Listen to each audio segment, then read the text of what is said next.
So talking about the full moon in Taurus, it's a time to stabilize your emotions. We've been in the Scorpio cycle where things could have been turbulent and sort of intense. We also have aspects from Venus and Mars conditioning this full moon. So check this out.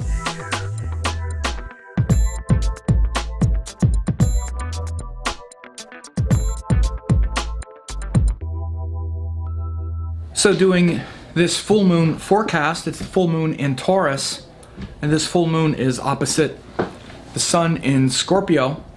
So the sun in Scorpio started that cycle about 2 weeks ago, which is this cycle of exploring the deeper mysteries in life, going deeper into what perhaps we're afraid of, trying to face our own emotional weaknesses and stresses and shortcomings and things like that. So the Scorpio cycle is like a 30-day cycle of that. Again, it started a couple weeks ago. So opposite that is the full moon, and it's in Taurus. So this full moon in Taurus is early Sunday morning in the US. And it's the balancing point, the harmonizing point, the opposite point of that Scorpio turbulence is the Taurus structure and stability. And so we'll feel this as something that allows us to connect with those people around us, those familiar things, the things that have given us value and meaning and structure. So an exalted moon is going to be, I should say the moon is exalted in Taurus because, you know, that's where the emotional waters can rest in the most solid form. So the most solid form of, I should say the most solid astrology sign is actually Taurus. It's Earth, but it's also fixed Earth, stable Earth. And so this quality of Taurus is what allows us to go deeper into the emotions and stabilize and anchor the heart. Of course, these are sidereal placements. Vedic astrology is sidereal based, which means the same zodiac that the ancient Indians used 2,000 years ago, and then the Babylonians before that. The 1230-degree portions are measured from that space, and it's in relation to the galaxy, into the galactic plane and the galaxy, not the Earth going around the sun, which is what the so-called tropical zodiac is about. So we anchor all of the calculations on the fixed zodiac in Vedic astrology. So again, this section of the sky has been that stable, solid portion for since the beginning of time, for eons of time.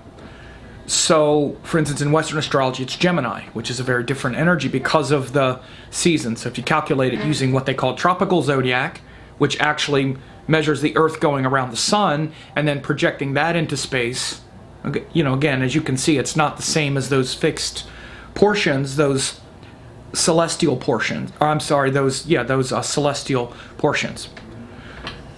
So this solid fixed quality of Taurus is how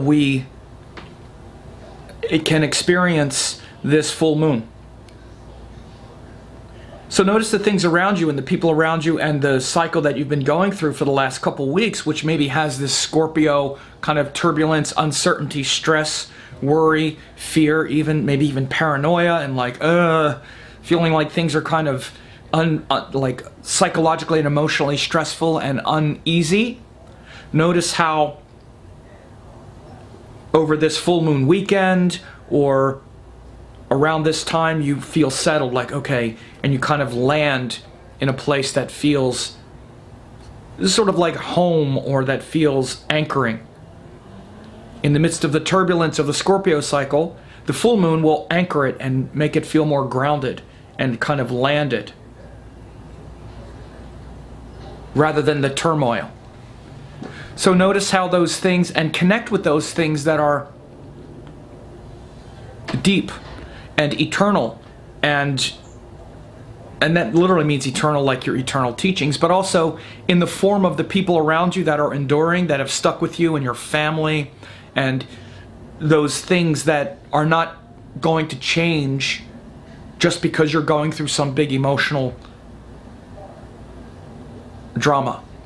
Because Scorpio can get sucked into the drama, and Taurus is the kind of no drama part of the zodiac. It's where we're consistent and solid. Okay. Now the other thing that's powerful, not only is the moon exalted in Taurus, but the full moon is also strong, because the moon has two main sources of strength. That's the sign and its proximity to its exaltation sign, and its Ucha strength, Ucha Bala is what it's called, when it's very close to exalted, and also its brightness. And when the planets are bright, when the moon is full, it's brightest. So it's a very bright, powerful full moon. It's about the most powerful moon of the year.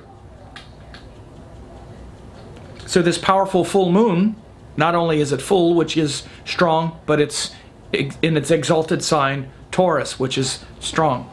So in contrast to the turbulence of Scorpio is the strength of Taurus. So that's good news, right?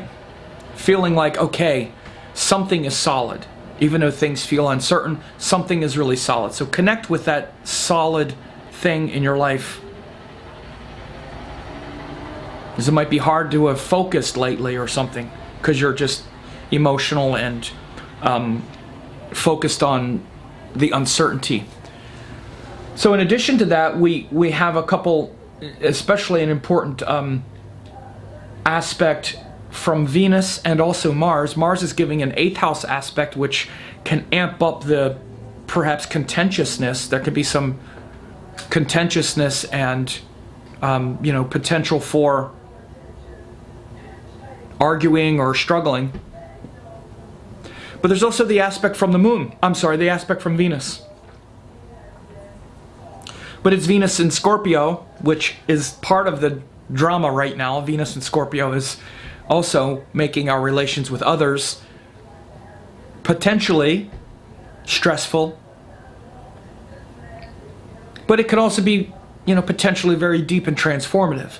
So that Venus in Scorpio has brought some of that sort of duality between the potential transformation of Scorpio. But again, it's often transformation through destruction and facing our fears and things like that. So we can say Scorpio is transformation, and it's such a nothing word, actually. Because everything is transforming. Oftentimes, Scorpio is the transformation that we resist.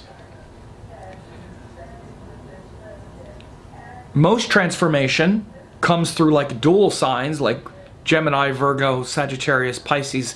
That's the natural transformation in life, where things just change and shift naturally. Scorpio is transformation often that we resist. And we get transformed usually and often against our will. We transform, but it's usually like, I don't want to transform, and then life transforms us, whether we want to or not. So Venus there has been showing maybe a transformation or a stress or worry or fear around relationships with others transforming, or seeing surprising, strange, weird things in relationships that maybe aren't pleasant. But you're feeling some of that stabilize around the full moon here in Taurus. And the aspect from Venus is giving that sort of comfort and that sort of connection. So it might be that since Venus is aspecting the moon now, you're feeling that connection between others. There'll be a big component of your stable relationship with others that helps to ground and stabilize your emotions and fears and worries around this full moon. So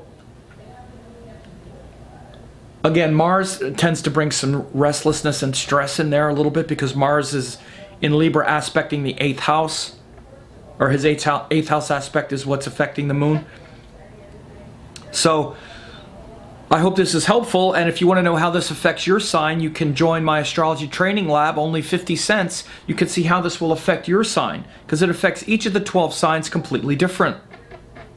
This is different for Pisces, where the full moon falls in the 3rd house, than it is for a Libra, where it falls in the 8th house, than it is for a Capricorn, where it falls in the 5th house, or Virgo, where it falls in the 9th house. All those are totally different. You could try out the astrology training lab, only 50 cents, and you not only get that forecast, but you get 2 weeks of membership, and you get like 8 hours worth of classes, very popular classes that I've taught at conferences over the years, hundreds of dollars worth of classes just to join. It's very easy. And then if you want to stay a member, you can do that. Many people stay members for years. But if not, you don't have to. You can just leave after the, I should say before the 2 weeks. So anyway, I hope this was helpful.